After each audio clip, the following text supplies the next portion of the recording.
আমি তন্দ্রা খাতুন, আর Chinese name হচ্ছে লিবিন, ডাক নাম হচ্ছে তাওহিদ। আমরা ভিসার কাজে ঢাকায় আসছি যশোর থেকে গত কয়েকদিন যাবৎ। হঠাৎ করেই আজকে থেকে সকাল থেকে নিউজে দেখতে পাচ্ছি আমি নাকি চায়নাতে পৌঁছে গেছি এবং সেখানে নাকি আমাকে সে 18 লাখ টাকায় বিক্রি করে দিয়েছে। আপনারা এইসব ফেক নিউজ কেন দেন? কেন দেন?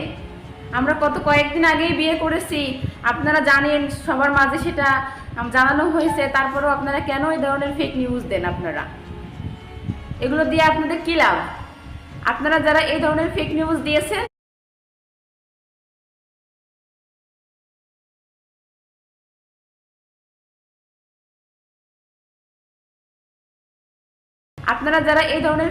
দিয়েছেন, তাদের বিরুদ্ধে কঠোর আইনি ব্যবস্থা নেওয়া হবে।